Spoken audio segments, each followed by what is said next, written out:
How's everybody feeling?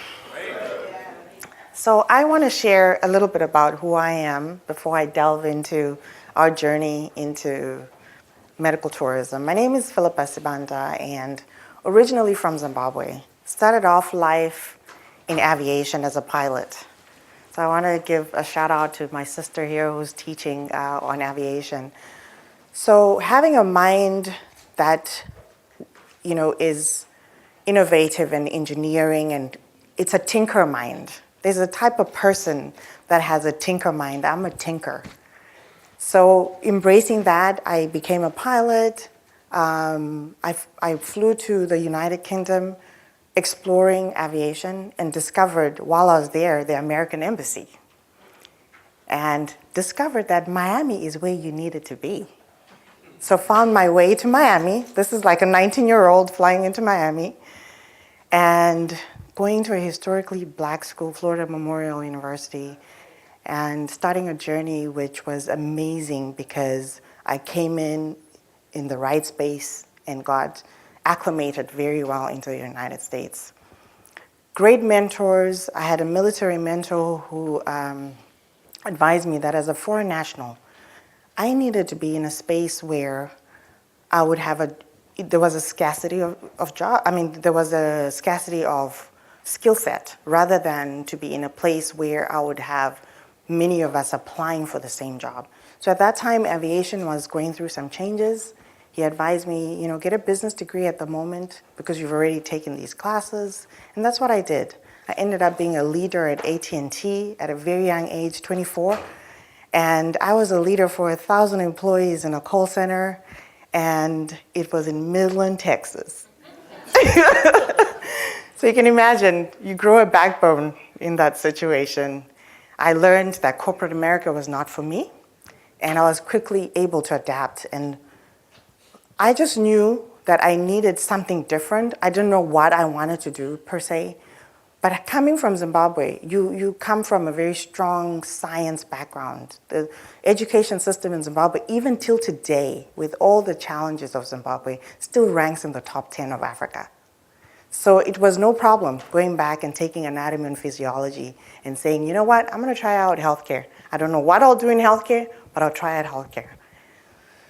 I got mentored. I was always fortunate to have mentors along the way, and I got mentored into a career in respiratory, pulmonary medicine.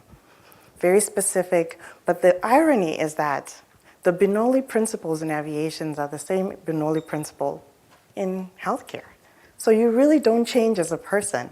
Even if you didn't really direct yourself in that direction, you simply just adapt. So that's what happened. I ended up spending the past 12 years in healthcare, working for Kaiser Permanente in California. 4 years ago, though, I had a vision that something was going to happen in Zimbabwe, and I needed to be there. I was going to be part of this transformation.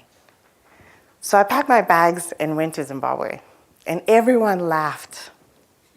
They thought I was crazy to be going to Zimbabwe at a time when things were so difficult. But I'm so grateful I did, because now tracking back, we're almost at the 5-year mark. I have done so much work in the past 5 years that ordinarily would be impossible to do currently now in the current environment. And in that time, we've had a change of government. And while things may not be completely settled, our trajectory is definitely looking up for us. And we're looking forward to a lot of changes. So obviously, my main focus is healthcare. However, I spent the past 4 years in the startup space, working with entrepreneurs, having an innovation incubator. And in that time, I got an understanding of the Zimbabwean market, the challenges, the opportunities. And here's what I see. Zimbabwe continues to churn out highly educated healthcare practitioners that end up supporting the South African healthcare system, our neighboring Zambia. And I believe some statistics showed that second to Nigeria, Zimbabwe has the highest number of healthcare practitioners across the world in the diaspora. So I'm a typical diaspora that ended up going back home. And while it's great to have skills transfer, I know a lot of people talked about skill transfer today. We also have to acclimate to the cultural environment in Africa. It's a very different environment from the Western environment that we're accustomed to. So healthcare is not going to be practiced the same in California as it is in Texas, nor as it is in Harare. So there's always that need to acclimate, and I think for me, that was the biggest challenge. So in our startup space, we created a platform called Diaspora Insights. That's what connected with Toyin to be here today. So the insights that we get, all this learning that we get, needs to be documented, to be passed on, so that someone else can have an easier journey than what Phillipa had. And I think that is really part of the process. As they were speaking about diaspora coming back home, it can be very difficult, and it will be easier if there's that transitional phase. So I'm going to go into why I believe in medical tourism. So I'm not sure how many of you have had a chance to go to Victoria Falls or to come to Southern Africa. Any show of hands? So imagine having a knee surgery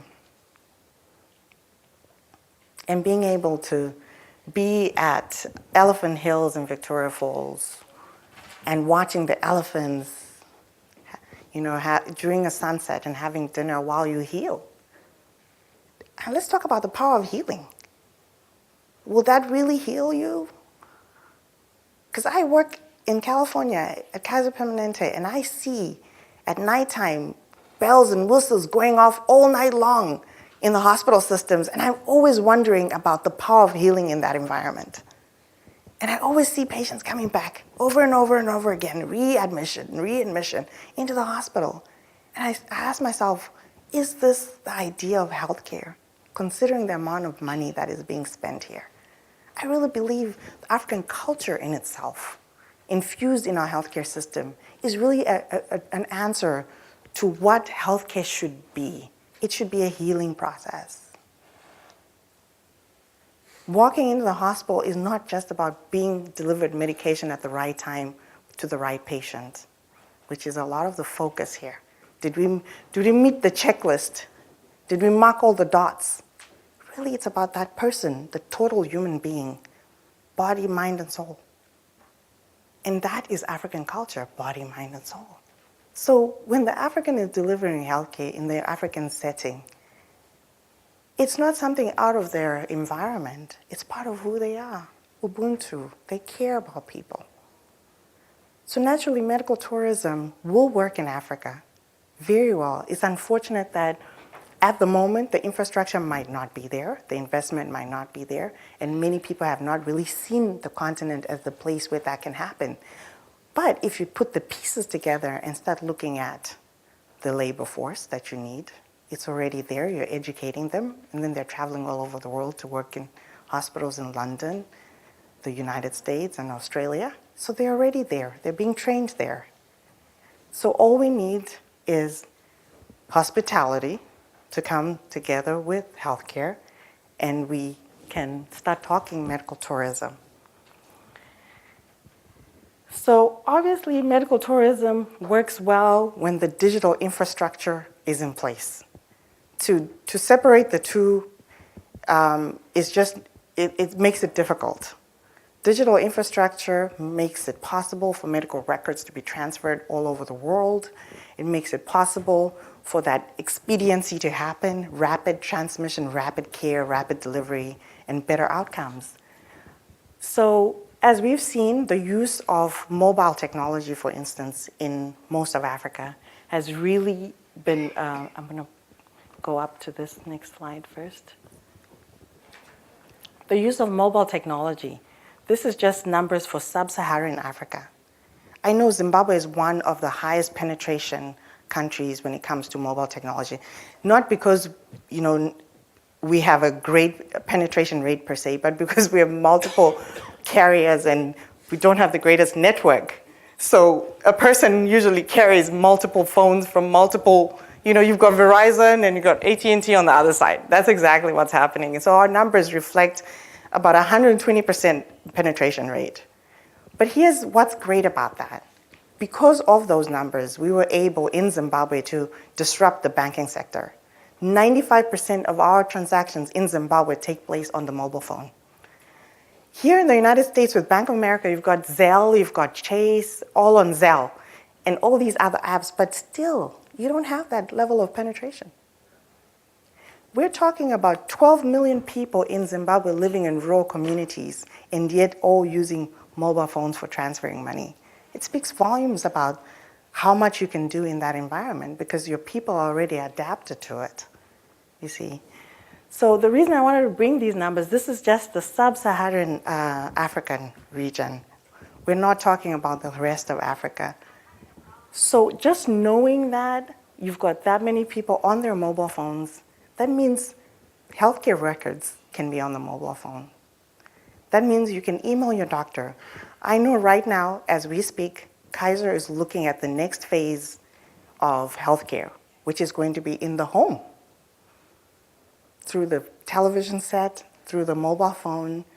So already, even the most advanced countries in the world are already looking at the cost of healthcare and being hospitalized and saying, you know what, let's push for preventative care. Let's push for people to have better care within their own homes.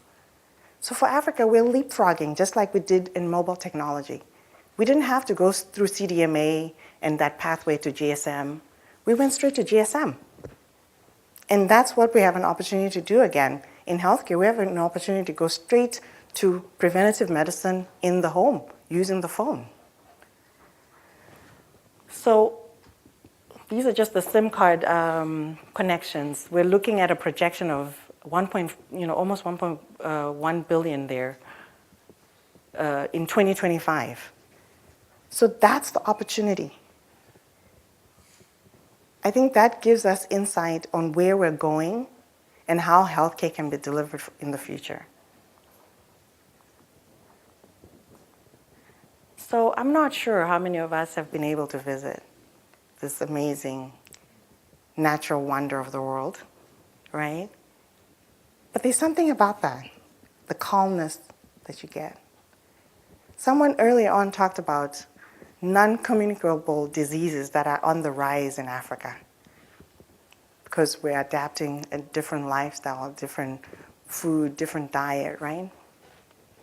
There's something about being in our natural habitat that allows us to have that calmness, that engagement with nature, that allows us to heal,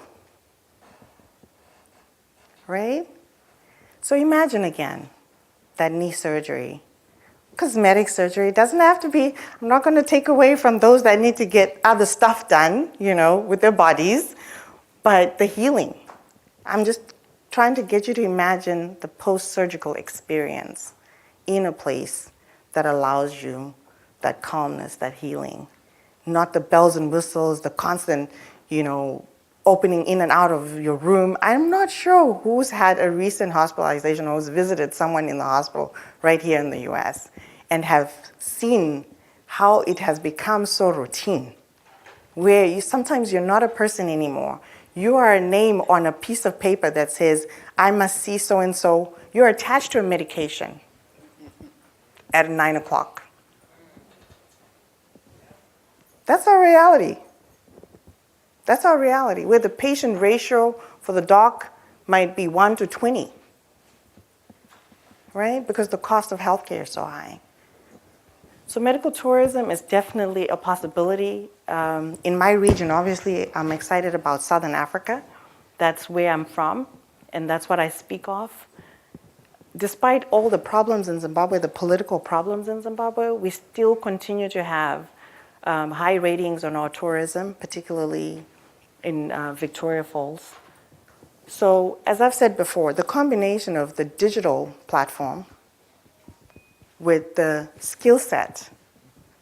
So where do I come from when it comes to the skill set? The fact that it is focused on STEM, and I think if Cambridge were to reveal the results over the past 10 to 15 years of the Zimbabwean students that well exceed the British students even, you will see that we rank very high in terms of our outcomes at O-level and at A-level. So this is not something that will be impossible to do. I think at this point now, Zimbabwe has about 6 universities. But we can grow that space and become the hub for educating more and more doctors and nurses that go into spaces around Africa. So we certainly have everything it takes. What I'm here to do is to share that with you today and make you realize that despite what you hear in the press, I know our reputation, our brand reputation has not been great in Zimbabwe, but I'm a living testimony of it. I'm a living testimony of someone that left beautiful, sunny San Francisco to go and live in Zimbabwe. And I'm very happy I did that when I did it, as difficult as it might have been.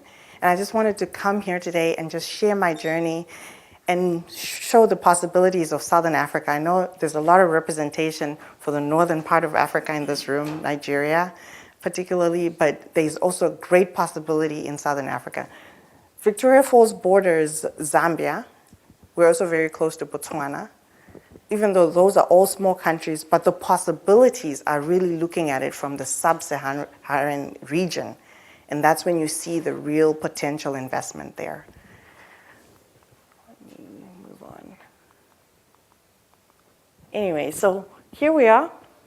This is your road to recovery. This is what medical tourism is really about.